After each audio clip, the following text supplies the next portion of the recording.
आज की सबसे बड़ी खबर यह है कि फ्रांस के मुद्दे पर आज भारत के मुसलमान देश भर की सड़कों पर उतर आए। लेकिन ये मुसलमान फ्रांस के चर्च में हुई निर्मम हत्याओं का विरोध नहीं कर रहे थे, बल्कि हत्यारे का समर्थन कर रहे थे। ये सुनकर आप हैरान रह जाएंगे। इन मुसलमानों को आपने आज तक कभी हाफिज सईद और मसूद अजहर जैसे आतंकवादियों के विरोध में सड़कों पर उतरते हुए नहीं देखा होगा, और इन मुट्ठी भर मुसलमानों को आपने कभी पुलवामा हमले के विरोध में भी इस तरह सड़कों पर नहीं देखा होगा। यह बड़ी अजीब सी बात है कि भारत एक राष्ट्र के तौर पर, एक देश के तौर पर फ्रांस के राष्ट्रपति इमैनुअल मैक्रों का समर्थन कर रहा है, लेकिन भारत के ही कुछ मुसलमान मैक्रों का विरोध कर रहे हैं। कल भारत सरकार ने ऐलान किया था कि वो आतंकवाद के खिलाफ इस लड़ाई में फ्रांस के साथ है।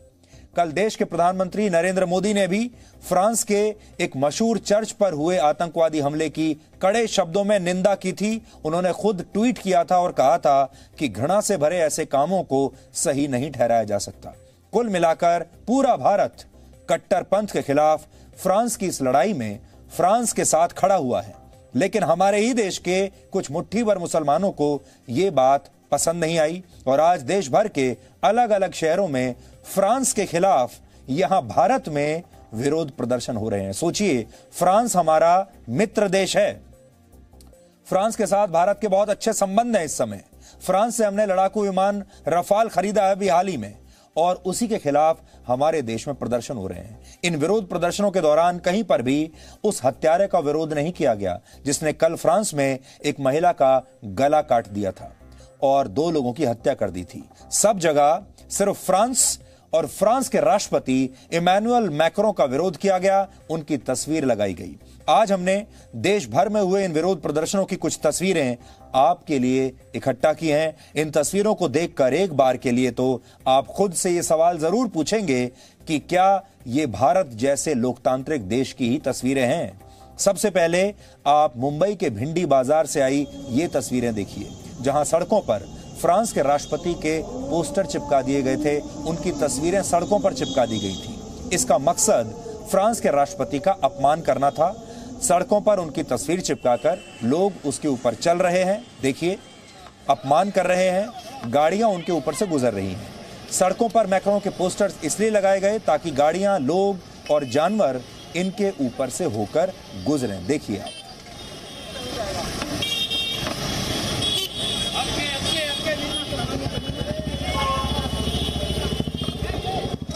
अभिव्यक्ति की आजादी के नाम पर जिस तरीके से फ्रांस के प्रेसिडेंट ने एक मजहब के लोगों को टारगेट बनाया है और जनाब मोहम्मद रसूलुल्लाह सल्लल्लाहु अलैहि वसल्लम का कार्टून वहां की हुकूमत के बिल्डिंगों पर प्रोजेक्टर के जरिए से दिखाया है, इससे पूरी दुनिया के मुसलमानों को दिली तकलीफ पहुंची है। आने वाले दिनों में हमें यह देखना है कि मुल्क फ्रांस किस नौयत से वहां के लोगों को संभालने, वहां के लोगों की तहजीब, वहां के लोगों के तमद्दुन को संभालने की कोशिश करती है। मुंबई के और भी कई ऐसे इलाके हैं जहां ऐसा ही विरोध प्रदर्शन किया गया।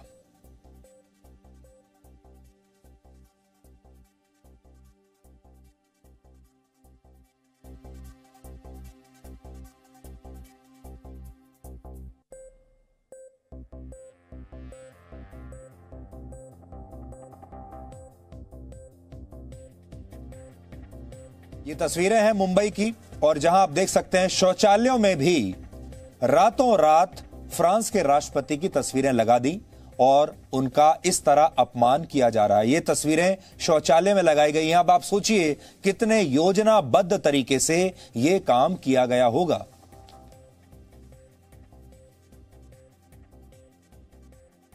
मुंबई उज़्मा के मुसलमानों ने फ्रांस के सदर मैक्रोन का फोटो रोडों पे लगा करके उस पे जूता चप्पल पहनकर चल रहे हैं, गाड़ियां चल रही हैं, कुत्ते बिल्ली चल रहे हैं, इसलिए कि उसने सरकार की शान में जो गुस्ताखी की है, ऐसे गुस्ताख को ऐसे ही सजा मिलनी चाहिए। हम इस इक़दाम पर अहले मुंबई को बहुत बहुत मुबारकबाद देते हैं। तो आपने देख लिया, ये लोग देश के साथ नहीं हैं, ये लोग अपने राष्ट्र के साथ नहीं हैं, अपनी सरकार के साथ नहीं हैं। इतना ही नहीं, फ्रांस का विरोध करने के लिए उन छोटे छोटे बच्चों का भी सहारा लिया गया जिन्हें शायद ये पता भी नहीं होगा कि फ्रांस में आखिर हुआ क्या है और वो खुद क्या कर रहे हैं। वो तस्वीरें भी आप देख लीजिए।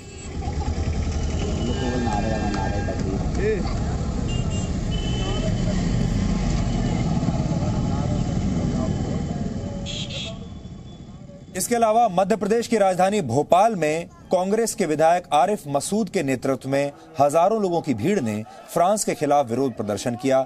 ये भीड़ आप देखिए। इस दौरान न सिर्फ फ्रांस के राष्ट्रपति के लिए आपत्तिजनक बातें कही गईं, बल्कि इस कोरोना के समय में सोशल डिस्टेंसिंग के सारे नियमों की भी धज्जियां उड़ा दी गईं। ये तस्वीरें भी आप देख सकते हैं। माफी नहीं मांगता और जब तक कहा बता देना चाहते हैं भारत की सरकार को कि मुगालते में मत रहना। वो फ्रांस है, ये हिंदुस्तान है, ये पहचान लो।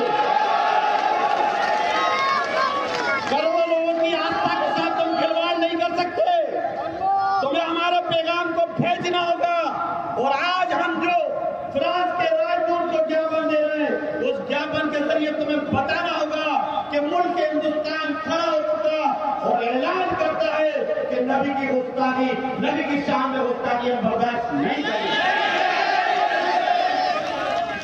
फिर कह रहा है कि बहुत जल्द अपना फैसला ले लेना, नहीं तो हिंदुस्तान से भोपाल की सरजमी से आरिफ मसूद ऐलान कर रहा है कि हम बगावत का झंडा उठाएंगे, चाहे जान चलेगा।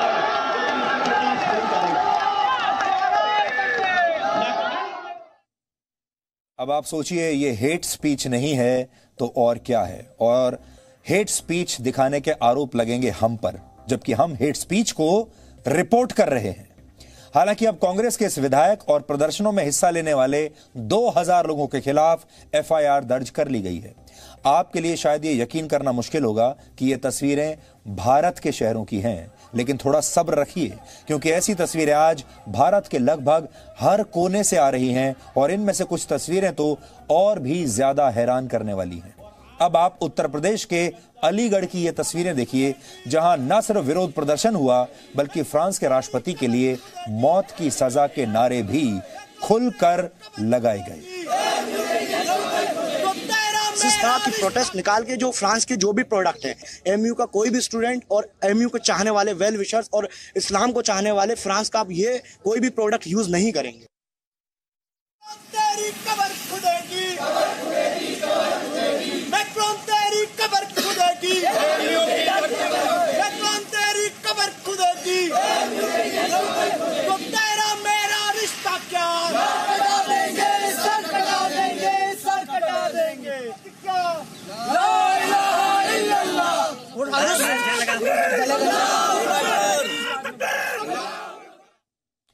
तो लोकतंत्र का सहारा लेकर, फ्रीडम ऑफ एक्सप्रेशन का सहारा लेकर, कुछ भी कहने की आजादी के पीछे छिपकर ये लोग फ्रांस के राष्ट्रपति की कब्र खोदने के नारे लगा रहे हैं और कहते हैं कि ये लोकतंत्र है, यहां कुछ भी कहने की पूरी आजादी है, कुछ भी सोचने की पूरी आजादी है, कुछ भी करने की पूरी आजादी है। और उसी का दुरुपयोग होते हुए अभी आपने देखा।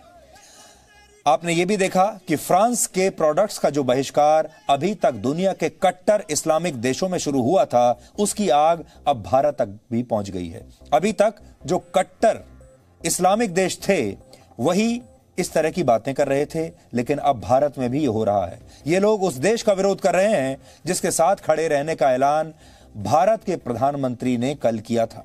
इसके अलावा सहारनपुर, श्रीनगर और लुधियाना जैसे शहरों में भी ऐसे ही प्रदर्शन हुए दिन भर।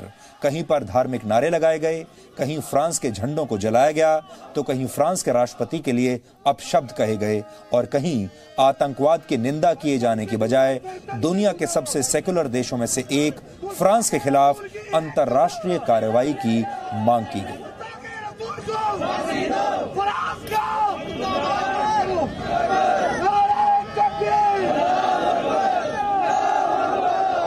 फ्रांस में जो तौहीन रसालत का मामला सामने आया है वो निहायत तकलीफदेह है और उससे हिंदुस्तानी नहीं दुनिया के तमाम मुसलमानों के जज्बात को ठेस पहुंची है और वो किसी भी तरीके से उसको बर्दाश्त नहीं किया जा सकता। वो बाइस अज़ियत है इसलिए दारुल देवबंद ने आज इस पर अपने सख्त रद्द अमल का इज़हार किया है और दारुल देवबंद के मोहतमिम मौलाना मुफ्ती अबुल कासिम नोमानी ने अपने प्रेस नोट के जरिए अखबारात के जरिए हुकूमत हिंद से मुतालबा किया है कि वो भी इस सिलसिले में अपना एहतजाज फ्रांस हुकूमत के सामने दर्ज कराए और हिंदुस्तानी मुसलमानों के जज्बात की तर्जुमानी करे।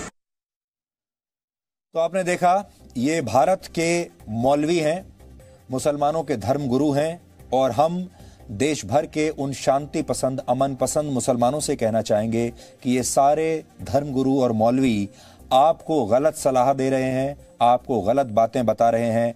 इनके बहकावे में आपको आने की कोई आवश्यकता नहीं है।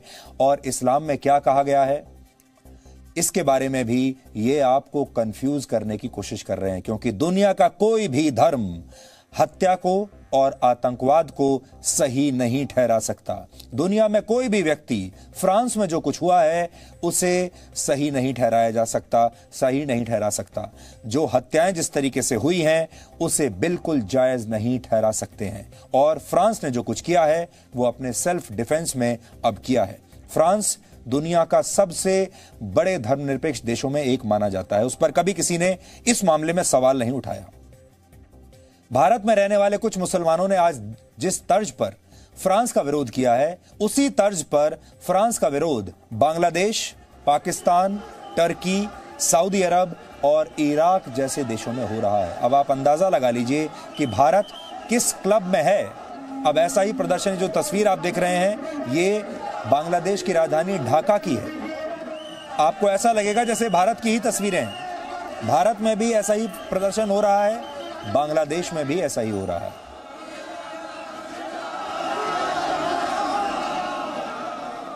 तो इन तमाम कट्टरपंथी देशों में जो प्रदर्शन हो रहे हैं, वैसे ही प्रदर्शन भारत में हो रहे हैं और भारत, आप समझ लीजिए कि अब उस क्लब में शामिल हो गया है।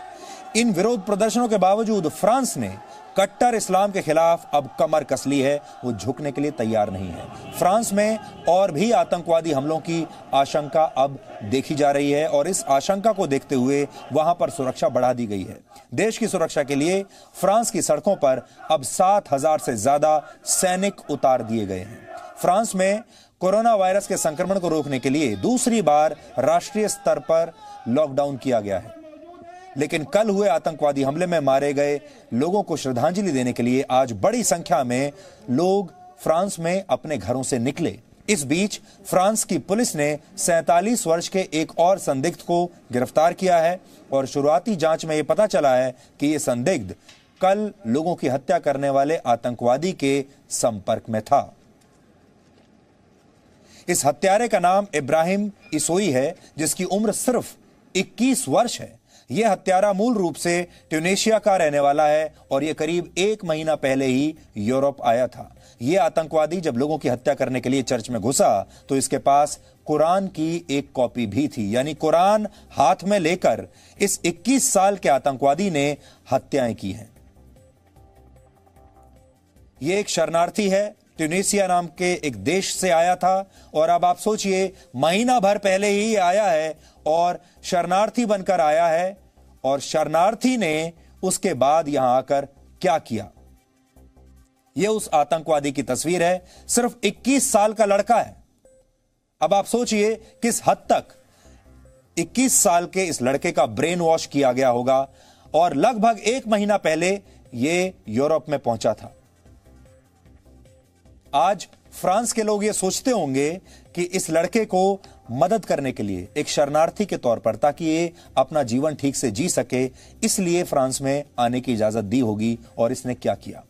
इसी तरह जिस आतंकवादी ने 2 हफ्ते पहले फ्रांस में सैमुअल पैती नाम के एक टीचर की गला काटकर हत्या कर दी थी, वो भी एक शरणार्थी ही था। सैमुअल पैती के हत्यारे का नाम अब्दुल्लाह अंजरोव है और इसकी उम्र सिर्फ 18 साल है। यह हत्यारा 6 वर्ष की उम्र में चेचनिया से एक शरणार्थी के रूप में फ्रांस आया था और 12 वर्ष से फ्रांस में ही रह रहा था। लेकिन सितंबर के महीने में यह सीरिया के एक जिहादी से संपर्क में आया और इसने सैमुअल पैती की हत्या की योजना बना ली। इस हत्या के बाद इस आतंकवादी ने एक ऑडियो संदेश जारी करके कहा था कि पैगंबर मोहम्मद साहब के अपमान का बदला मैंने ले लिया है। लेकिन अगर आप गौर करेंगे तो आपको समझ में आएगा कि ये दोनों ही आतंकवादी शरणार्थी थे, किसी दूसरे देश से फ्रांस में आए थे और फ्रांस ने इन्हें अपने यहां शरण दी, इन्हें जीने का मौका दिया, सुविधाएं दी और उसके बदले में इन्होंने क्या दिया आप जानते हैं। लेकिन दोनों ने लोगों की हत्या के लिए एक ही तरीका चुना और वो तरीका था लोगों का सिर कलम कर देना। एक और खास बात है, तो आप ये समझ लीजिए कि कॉमन फैक्टर क्या है। कॉमन फैक्टर पहला है, दोनों हत्यारे शरणार्थी थे। दूसरा कॉमन फैक्टर है, दोनों बहुत युवा थे, एक 18 साल का था, एक 21 साल का था। तीसरा जो कॉमन फैक्टर है वो ये कि दोनों ने एक ही तरीके से हमला किया है, दोनों ने सिर कलम करके हत्या की है। इन दोनों को ही फ्रांस के सेकुलरिज्म से नफरत थी और दोनों ने अपनी नफरत का इजहार एक ही तरीके से किया, गला रेत कर। ठीक वैसे ही जैसे कुछ वर्ष पहले आईएसआईएस के आतंकवादी लोगों का गला रेतते थे और उसका वीडियो जारी कर दिया करते थे। आपने ऐसे वीडियोस बहुत देखे होंगे। वही काम इन दोनों लड़कों ने किया है, 18 साल का और 21 साल का लड़का। पहले जब ये शरणार्थी किसी दूसरे देश में जाते थे तो वहां रहने वाले लोग अक्सर इनका विरोध करते थे, शरणार्थियों का। ये शरणार्थी क्योंकि उस देश के संसाधन छीन रहे थे और लोगों को इन शरणार्थियों के साथ अपने नागरिक अधिकार बांटने पड़ रहे थे, इसलिए स्थानीय लोग इनका विरोध करते थे। स्थानीय लोगों को क्या लगता था कि बड़ी संख्या में यूरोप में शरणार्थी आ रहे हैं, वो उनके अधिकार बांट रहे हैं, वो उनकी नौकरियां छीन रहे हैं, वो उनकी जगह स्पेस ले रहे हैं, इसलिए जो लोकल लोग थे वो परेशान रहते थे, विरोध करते थे। लेकिन शायद किसी को उस समय अंदाजा भी नहीं होगा कि कुछ शरणार्थी अब सिर्फ लोकल लोगों के, उस देश के संसाधन ही नहीं छीन लेंगे, नौकरी ही नहीं छीन लेंगे, बल्कि आम लोगों का जीवन भी छीन लेंगे। चलिए, नौकरी छीन ली, यहां तक भी ठीक था। आपने संसाधन छीन लिए, यहां तक भी ठीक था। घर पर कब्जा, अवैध कब्जा कर लिया, यहां पर भी ठीक था। लेकिन अब तो आपने जीवन ही ले लिया, अब तो हत्याएं करनी शुरू कर दी, तब क्या होगा? हालांकि हम ये नहीं कह रहे कि सभी शरणार्थी ऐसे ही होते हैं, लेकिन क्योंकि ये दोनों लड़के शरणार्थी थे, इसके बाद यूरोप में और फ्रांस में जो शरणार्थी रह रहे हैं उनके लिए भी मुश्किलें खड़ी हो सकती हैं। या किसी देश में बाहर से आने वाले सभी लोगों के मन में ऐसी ही नफरत होती है, हम ये भी नहीं कह रहे हैं। अच्छे लोग भी होते हैं, ऐसे लोग होते हैं जिन्हें वाकई शरण की आवश्यकता होती है और उन्हें शरण देने में कोई परेशानी भी नहीं है। लेकिन जो व्यक्ति आपके घर में आकर शरण ले रहा है, उसकी भी तो कोई जिम्मेदारी होती है। उदाहरण के लिए, भारत से दूसरे देशों में गए लोग कभी ऐसा नहीं करते और अक्सर वो उस देश का पूरा सम्मान करते हैं और वहां के नियमों का पालन करते हैं। क्या आपने कभी भी किसी भी खबर में यह देखा है कि भारत के लोग किसी दूसरे देश में गए हों, शरणार्थी के तौर पर गए हों या वैसे भी काम करने के लिए वहां बस गए हों और उन्होंने अपने धर्म को लेकर वहां इस तरह कट्टरपंथ दिखाया हो और किसी की ऐसे हत्या कर दी हो? क्योंकि भारत के लोग कभी इस तरह की हिंसा में विश्वास नहीं करते। यह फर्क होता है समाज में। लेकिन फ्रांस में ठीक इसका उल्टा हो रहा है। शार्ली हेब्दो नाम की जिस मैगजीन ने पैगंबर मोहम्मद साहब के विवादित कार्टून छापे, उसे चलाने वाले जो लोग हैं वो नास्तिक विचारधारा के हैं और यह मैगजीन दूसरे धर्मों पर भी अक्सर इस तरह के कार्टून छापती रही है। सिर्फ इस्लाम पर नहीं, ऐसे उन्होंने आपत्तिजनक कार्टून छापे हैं। लगभग हर धर्म पर उन्होंने ऐसे ही कार्टून छापे हैं। लेकिन क्या आपने कभी किसी दूसरे धर्म के लोगों को इस तरह से हत्या करके विरोध करते हुए देखा है? उन्होंने विरोध किया होगा, एक सामाजिक तौर पर विरोध किया होगा, लेकिन किसी की हत्या कर दी, ऐसा नहीं। किसी धर्म के नेता या किसी देवी देवताओं का मजाक उड़ाना या उनका अपमान करना ब्लास्फेमी यानी ईश निंदा कहलाता है। उस समय 69 देशों में इस समय 69 देशों में ईश निंदा से जुड़े कानून हैं और वहां ईश निंदा करने वालों को कड़ी सजा दी जाती है।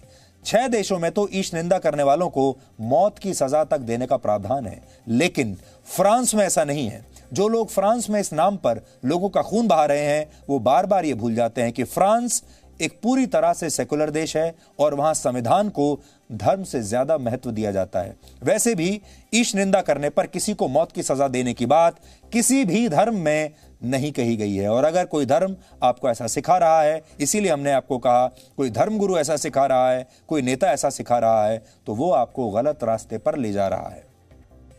भारत में भी एक समय पर धर्म के नाम पर बहुत सारी कुरीतियां हुआ करती थी। इनमें आपको याद होगा हमारे देश में बाल विवाह की कुरीति थी, सती प्रथा की कुरीति थी, हमारे देश में दहेज प्रथा की कुरीति थी। ये सारी गलत प्रथाएं हमारे समाज में होती थीं, शामिल थीं। एक समय पर तो भारत में हिंदू विधवाओं को दोबारा विवाह की इजाजत तक नहीं दी गई थी। जिन लोगों ने इन प्रथाओं का विरोध किया और इनका अंत किया, उन्हें हमारे यहां ईश निंदा करने वाला नहीं बल्कि समाज सुधारक माना गया। यह फर्क आज दुनिया के सभी लोगों को अच्छी तरह से समझना चाहिए, क्योंकि जब किसी धर्म की कुरीतियों को मिटाया जाता है तो वो धर्म भ्रष्ट नहीं होता, बल्कि वो धर्म और ज्यादा परिपक्व और ज्यादा सौहार्दपूर्ण होता है। इसलिए चाहे आप किसी भी धर्म के हैं, हम आपसे आज यही कहना चाहते हैं कि आज अगर आपके धर्मगुरु, अगर आपके नेता आपको गलत काम करने के लिए सिखा रहे हैं, अगर आपको ये कह रहे हैं कि पुराने जमाने से जो कुरीतियां चलती आ रही हैं उन्हें आप जारी रखिए, तो फिर वो आपको भटका रहे हैं। उनके बहकावे में आपको बिल्कुल नहीं आना चाहिए। और आज जिन मुट्ठी भर मुसलमानों को आपने सड़क पर यह प्रदर्शन करते हुए देखा, ये वही भटके हुए मुसलमान हैं। हम आज भी ये कहना चाहेंगे कि भारत में जो आम मुसलमान है वो ऐसा नहीं है। वो आज भी अमन पसंद है, शांति पसंद है। वो आज भी भारत के प्रति, हिंदुस्तान के प्रति बहुत लॉयल है। वो भारत के साथ है। लेकिन कुछ मुट्ठी भर मुसलमान और कुछ नेता और कुछ मौलवी इन लोगों को कंफ्यूज करते हैं, इन लोगों को गलत रास्ते पर भटकाते हैं। हमारी जो जंग है वो ऐसे लोगों के खिलाफ है। यूरोप भी एक जमाने में कट्टरपंथ का शिकार था। वहां धार्मिक मामलों में चर्च का बहुत दखल हुआ करता था और चर्च की मान्यताओं का विरोध करने वालों को कड़ी सजा दी जाती थी। लेकिन 17वीं शताब्दी में यूरोप में कई क्रांतियां हुई और लोगों ने चर्च का दखल बंद करने की मांग की। सोचिए कि क्रिश्चियनिटी में भी कितने सारे बदलाव आए हैं। 17वीं शताब्दी में पश्चिम में उदारवाद की शुरुआत हुई। फिर 19वीं सदी के अंत तक यूरोप ने मल्टी कल्चरलिज्म यानी बहुसंस्कृतिवाद को अपनाया और फिर 20वीं सदी की शुरुआत में प्लूरलिज्म यानी बहुलवाद की शुरुआत हुई। इन सारे बदलावों का मकसद यह था कि पश्चिम के समाज को ज्यादा इंक्लूसिव बनाया जाए, यानी वहां रंग और धर्म के नाम पर भेदभाव खत्म किया जाए और अलग अलग मान्यताओं में विश्वास रखने वाले लोगों को जगह दी जाए। सबके लिए जगह होनी चाहिए। लेकिन आज कट्टरपंथी इस्लाम की वजह से यूरोप इस्लामिक फासीवाद के दौर में पहुंच गया है, जहां कट्टरपंथी इस्लामिक ताकतें यूरोप के देशों के सेक्युलर ढांचे को अब ध्वस्त कर देना चाहती हैं। इसलिए कोई बड़ी बात नहीं होगी कि पूरी दुनिया में इस मुद्दे पर अब आपको ध्रुवीकरण देखने को मिले। लेकिन फ्रांस इसे रोकने के लिए आने वाले कुछ दिनों में एक बहुत महत्वपूर्ण कानून बनाने वाला है। इस कानून का मकसद है फ्रांस के रिपब्लिक यानी गणतंत्र के मूल्यों को बचाना। यह कानून सबका उद्धार करते हुए सबको बराबरी का हक देने का वादा करता है। इसमें एक बड़ी बात यह है कि फ्रांस अपने यहां कट्टरवाद से लड़ाई लड़ेगा, अल्पसंख्यकों की शिक्षा और स्वास्थ्य में निवेश करेगा ताकि इन लोगों को कट्टरपंथ के रास्ते से हटाकर विकास के रास्ते पर लाया जा सके। इस कानून के जरिए फ्रांस में अलगाववाद फैलाने वालों पर भी बहुत सख्ती बरती जाएगी। और फ्रांस के राष्ट्रपति मैक्रों दुनिया के सबसे युवा राष्ट्राध्यक्षों में से एक हैं। उनकी उम्र सिर्फ 42 साल है और वो एक लिबरल यानी उदारवादी नेता माने जाते हैं।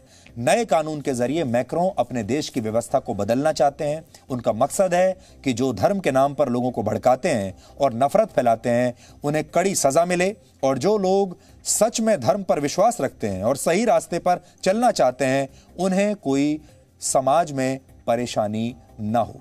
इस कानून के तहत फ्रांस की सरकार अपने देश की मस्जिदों पर नजर रख पाएगी और वहां शिक्षा देने वाले धर्म गुरुओं को नए सिरे से ट्रेनिंग देगी और उन्हें सर्टिफिकेट दिया जाएगा। क्या आप सोच सकते हैं भारत में ऐसा कभी होगा कि जो धर्म गुरु हैं उन्हें ट्रेन किया जाएगा?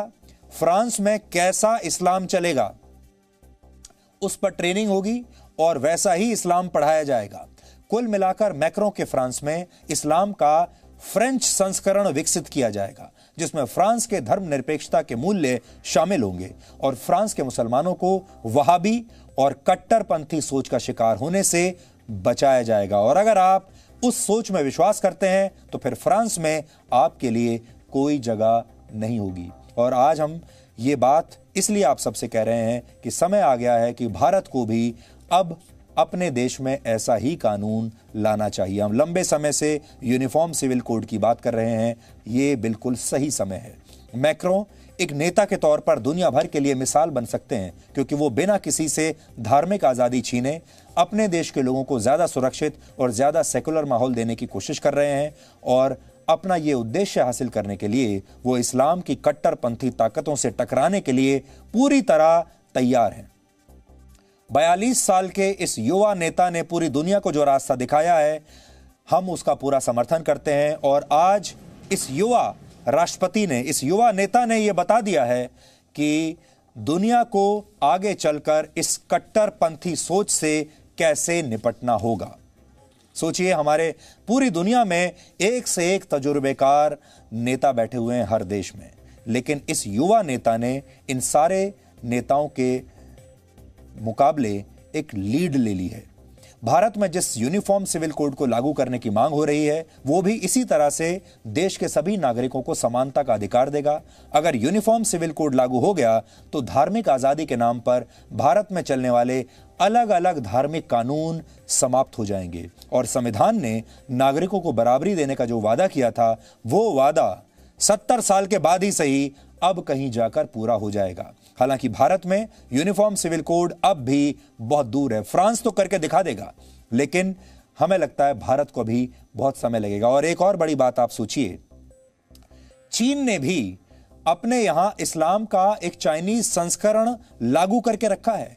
चीन अपने यहां मुसलमान, जिन्हें वो वीगर मुसलमान कहता है, उन पर लगातार अत्याचार करता है, उन्हें जेल में डालकर रखता है, उनके कंसंट्रेशन कैंप्स उन्होंने बना रखे हैं। लेकिन ये सारे कट्टरपंथी मुसलमान, इस्लाम को मानने वाले लोग, आज तक इन्होंने एक बार भी चीन में मुसलमानों पर हो रहे अत्याचारों के खिलाफ कभी भी सड़क पर उतरकर प्रदर्शन नहीं किया। चाहे वो इमरान खान हो, टर्की के राष्ट्रपति हों, कहीं के कोई लोग हों, महातिर मोहम्मद हों, इन्होंने कभी भी चीन पर उंगली उठाने की हिम्मत नहीं की है। यह भी आज आप सबको ध्यान में रखना चाहिए।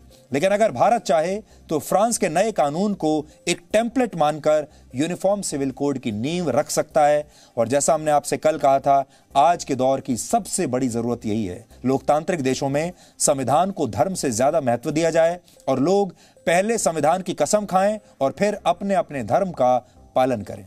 यह बहुत जरूरी है। भारत के जो लोग फ्रांस का विरोध कर रहे हैं, उन्हें एक बात समझनी चाहिए, और वो ये कि कट्टरपंथ के खिलाफ होना इस्लाम या मुसलमानों के खिलाफ नहीं है। जो बड़ी कंफ्यूजन पैदा की जा रही है वो ये है कि कट्टरपंथ के खिलाफ फ्रांस जो कर रहा है, या कट्टरपंथ के खिलाफ हम जैसे लोग जो आवाज उठाते हैं, लोग उस आवाज को इस्लाम के खिलाफ समझ लेते हैं।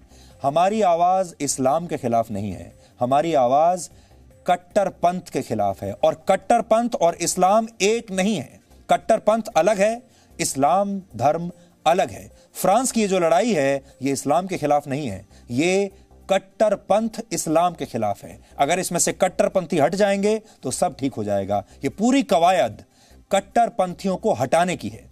कट्टरपंथ के खिलाफ होने का मकसद सिर्फ इतना है कि लोगों को उनकी अलग अलग विचारधाराओं और अलग अलग संस्कृतियों के बावजूद राष्ट्र के मूल्यों के नाम पर एक साथ लाया जाए। और जब किसी देश के लोगों में विविधता के बावजूद ऐसी एकता की भावना विकसित हो जाती है, तो इस देश को आगे बढ़ने से कोई नहीं रोक सकता। भारत में भी मुस्लिम समुदाय से ऐसे लोगों को सामने आने की बहुत जरूरत है जो कट्टरपंथ में विश्वास नहीं करते, जो दूसरे धर्मों और विचारधाराओं के प्रति उदार रहकर भी अपने धर्म के दिखाए रास्ते पर चलना जानते हैं। आज हमने भारत के मुसलमानों द्वारा फ्रांस का विरोध किए जाने पर कुछ ऐसे ही इस्लाम के जानकारों से बात की है जो खुद उदारवादी हैं। इन लोगों की बातें सुनकर आज देश के मुसलमानों को यह समझ में आ जाएगा कि इस्लाम की असली परिभाषा क्या है और विविधता का सम्मान करते हुए कैसे धर्म के रास्ते पर चला जा सकता है। ठीक है, जनाब रसूल खुदा सल्लल्लाहु अलैहि वसल्लम की उन्होंने कार्टून बनाई, ये बिल्कुल ही गलत काम किया, गलत करा है। जब किसी के एक रिलीजन के अंदर ये चीज़ सख्ती से मना है तो ये गुनाह किया है, लेकिन आम पब्लिक जाकर के बदले नहीं ले सकती है। वो बेगुनाहों को जाके चर्च के अंदर मार नहीं सकती है। वो भी गुनाह है और गुनाह कबीरा है। वो हराम है किसी की इबादतगाह के ऊपर, कोई भी इबादतगाह हो, चाहे हिंदुओं की हो, चाहे ज्यूइश की हो, चाहे सिखों की हो और चाहे क्रिश्चियंस की हो। ये इस्लामिक फासिज्म फैलाया जा रहा है। ये इस्लामिक फासिज्म करेक्ट वर्ड है इसके लिए। इसके पीछे वो वहाबी ताकतें हैं, वो वहाबी स्कूल ऑफ थॉट हैं जो इस तरह के नौजवानों में फैलाई जा रही हैं, जो यूरोप तक के फैल गया है। हम तो हिंदुस्तान में झेलते ही हैं इनको, ये यूरोप तक के फैल गया है। We need to understand what a nation is and what a country is. A country or a nation based on a constitution cannot allow for religiosity to determine laws. Laws by their very nature are made so that future generations can through parliament change those laws. Anytime there's a law that cannot be changed, that is medieval and tribal in nature. And that is why, while the world is moving ahead, most of the Muslims are constrained and live in a very medieval approach of loyalty to the Ummah or the Ummah, as they now say. अगर समय रहते भारत ने अपनी व्यवस्थाओं में बदलाव नहीं किया तो जो तस्वीरें आज भारत के अलग अलग शहरों से आई हैं वो आम हो जाएंगी। ऐसा नहीं है कि इससे पहले कभी भारत के मुसलमानों ने देश की राय से अलग जाकर इस तरह से प्रदर्शन नहीं किए हैं। बहुत बार किए हैं, हर बार किए हैं।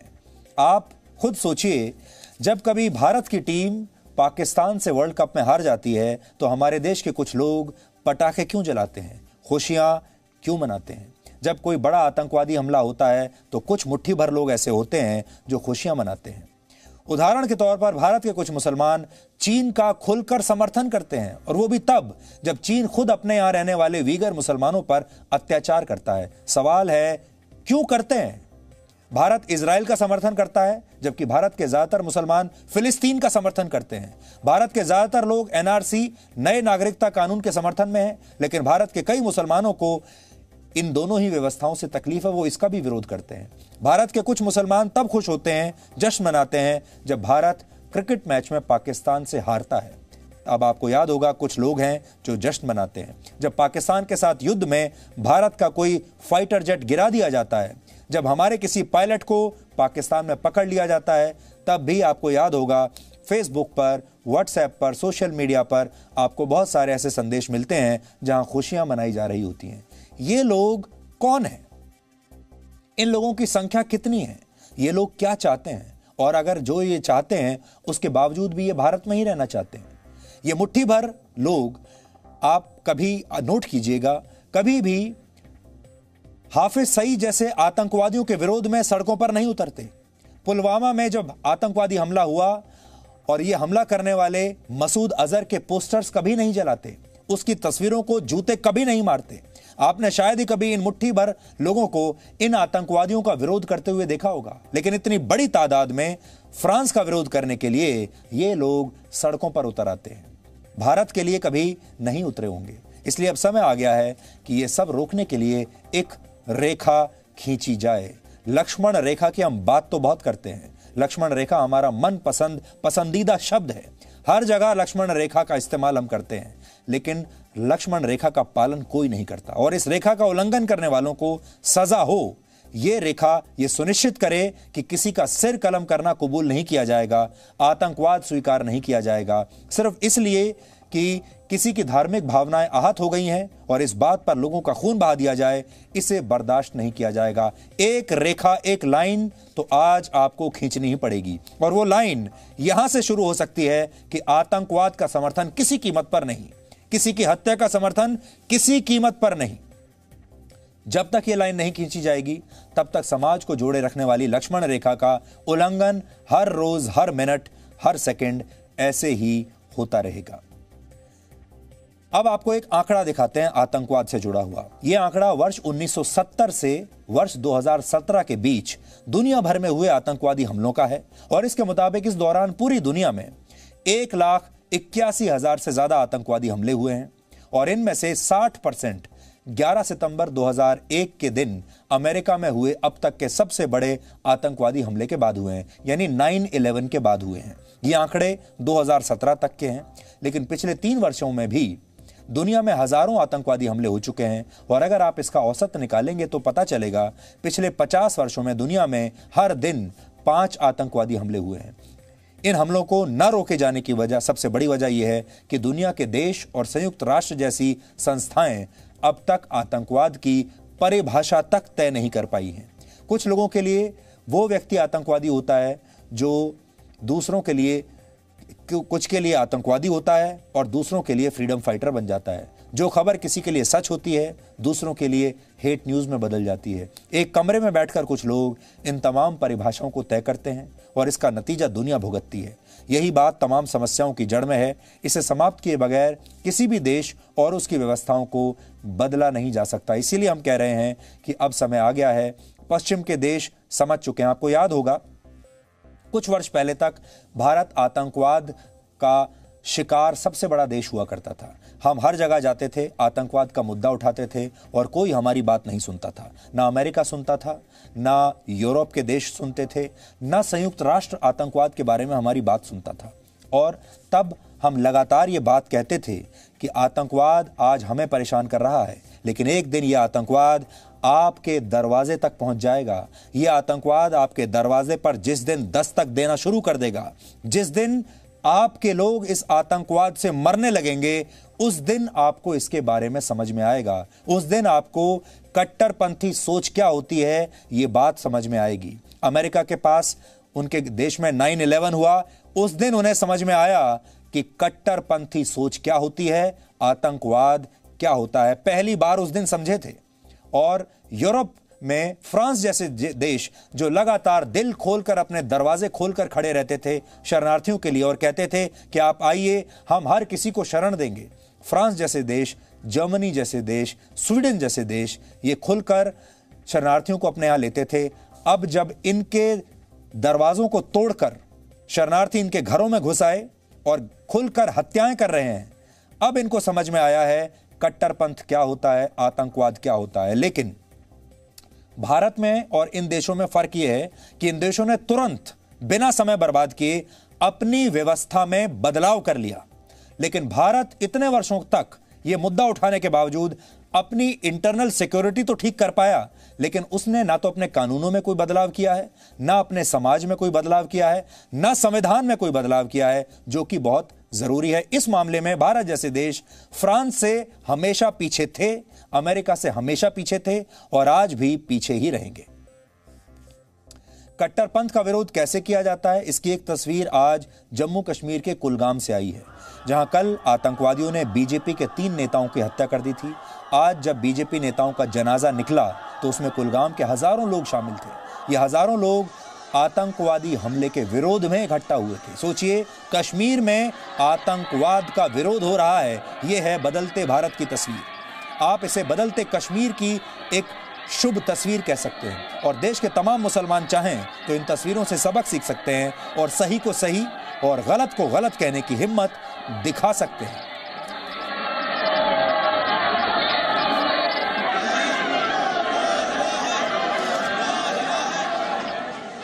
इन नेताओं की हत्या इसलिए की गई क्योंकि ये कश्मीर में आतंकवाद का विरोध कर रहे थे। अब हम ये देखना चाहेंगे कि इन नेताओं की हत्या के विरोध में हमारे देश के कितने लोग सड़कों पर उतरकर वैसे ही प्रदर्शन करते हैं जैसे वो फ्रांस के खिलाफ प्रदर्शन आज कर रहे थे। अब हम आपको प्रधानमंत्री नरेंद्र मोदी का एक बिल्कुल निराला रंग दिखाएंगे।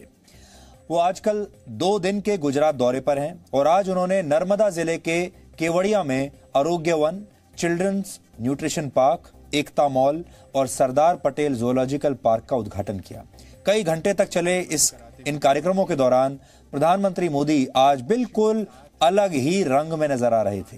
ये हम सब जानते हैं कि प्रधानमंत्री मोदी को प्रकृति के पास रहना बहुत पसंद है और इन तस्वीरों में आप देख सकते हैं कि प्रधानमंत्री किस तरह पक्षियों के साथ प्रकृति का भी पूरा आनंद ले रहे हैं।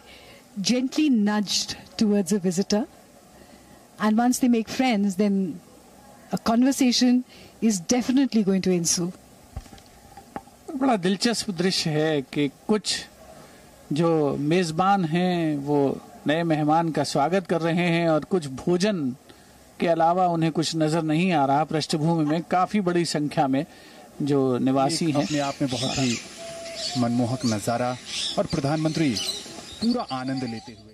तो यहाँ ऐसा लग रहा था जैसे वो पक्षियों से खुद बातचीत कर रहे हैं, उनसे बात कर रहे हैं। आपको याद होगा कुछ समय पहले उनके घर पर भी उनकी कुछ तस्वीरें आई थी जब वो मोर के साथ दिखाई दे रहे थे।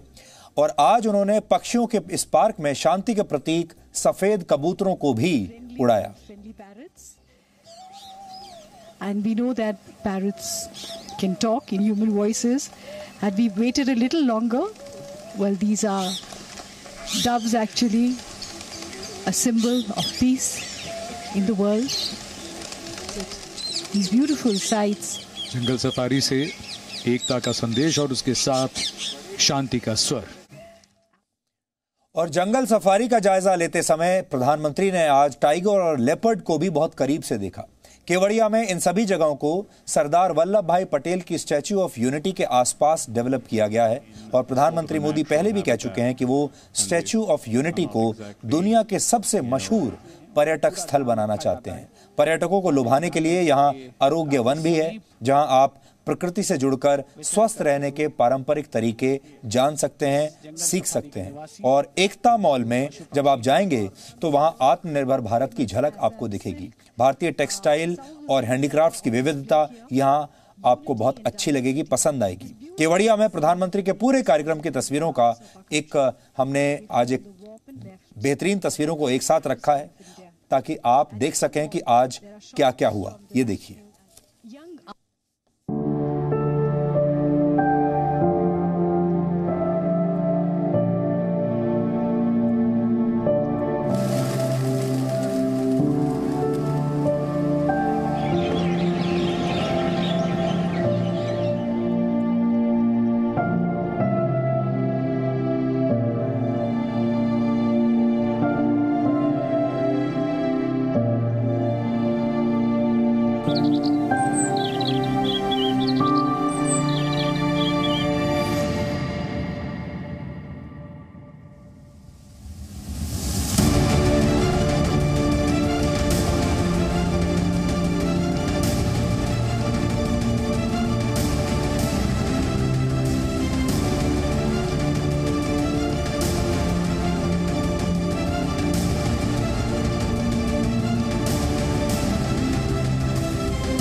तो अगली बार अगर आपको मौका मिले तो इस जगह पर आप जरूर जाइएगा।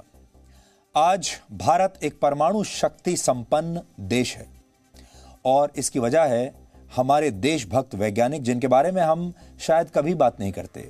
हमारे दिमाग में हमें यही बताया गया है कि फिल्म स्टार्स जो हैं वो स्टार्स होते हैं असली।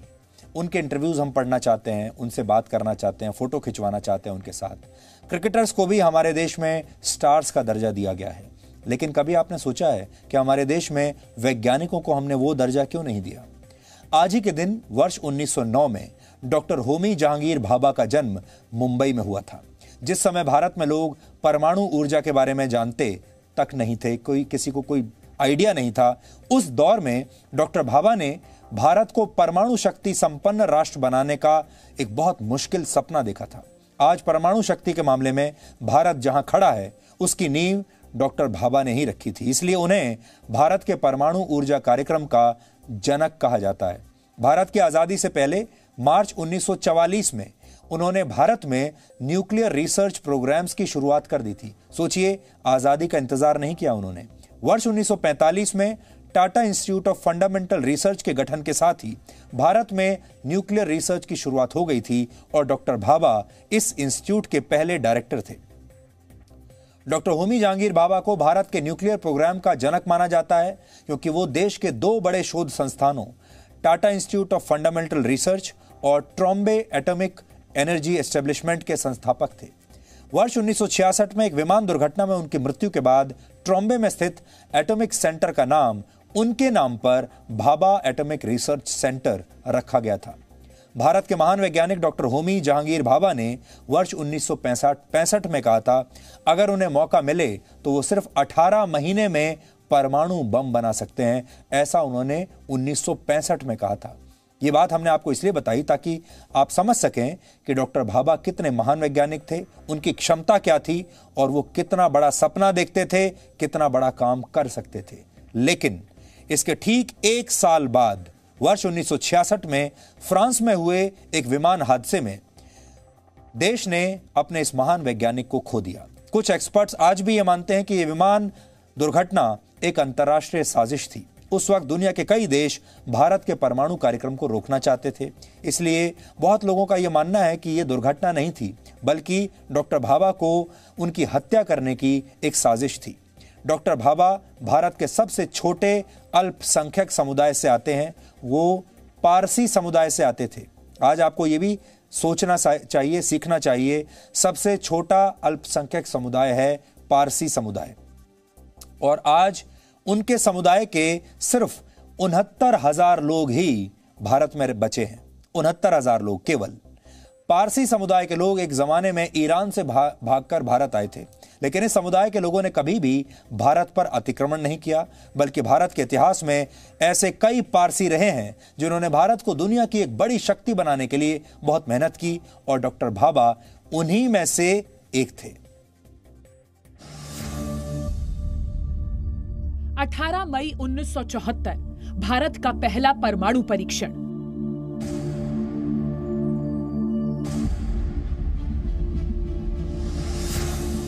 ग्यारह मई 1998 भारत का दूसरा परमाणु परीक्षण।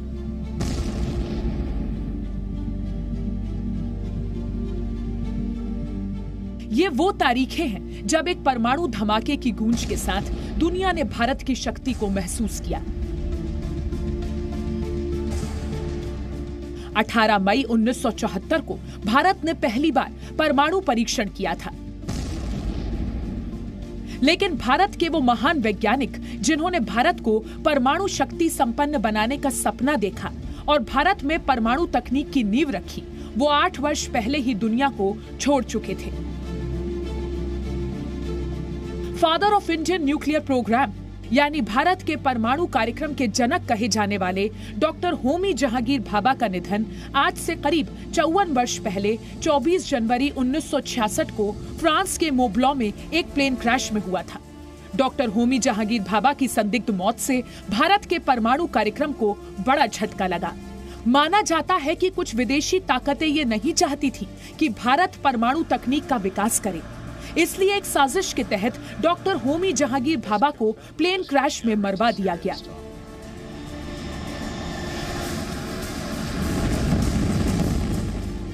वर्ष 2019 में प्रधानमंत्री नरेंद्र मोदी ने फ्रांस के मोब्लॉ में एक स्मारक का उद्घाटन किया। ये स्मारक डॉक्टर भाभा के साथ साथ उन 165 लोगों की याद में बनाया गया जो इसी इलाके में वर्ष 1950 और वर्ष 1966 में हुए विमान हादसों में मारे गए थे। भाभा का जाना भारत के लिए एक बहुत बड़ा झटका था। होमी जहांगीर भाभा दुनिया के मशहूर भौतिक शास्त्रियों में से एक थे। जिस वक्त उनकी मौत हुई वो भारतीय परमाणु ऊर्जा आयोग के अध्यक्ष थे।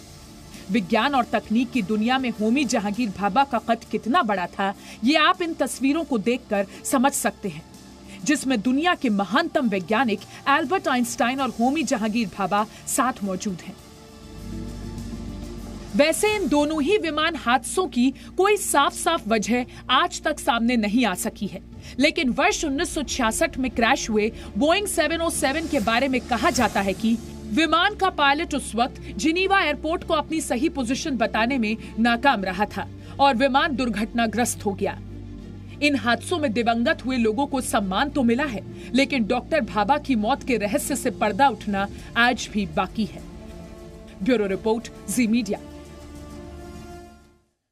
इस कहानी से आप ये शिक्षा ले सकते हैं कि अगर आप अपने देश की सेवा करना चाहते हैं, अपने देश के लिए कुछ करना चाहते हैं, तो इस बात से कोई फर्क नहीं पड़ता कि आप अपने समाज के किस समुदाय से आते हैं। आप अल्पसंख्यक समुदाय से हैं या बहुसंख्यक समुदाय से हैं, आपका समुदाय कितना छोटा है या कितना बड़ा है, फर्क इस बात से पड़ता है कि आप अपने देश के लिए कितने समर्पित हैं। और आज जिन हजारों लोगों को आपने विरोध प्रदर्शन में भारत की सड़कों पर देखा, आगजनी करते हुए, नारेबाजी करते हुए, उन्हें आज डॉक्टर भाभा से सीख लेनी चाहिए।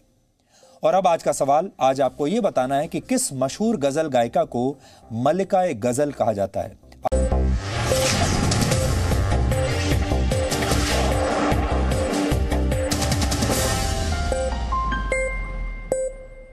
Presenting B News app, available on Google Play and App Store. Download it now.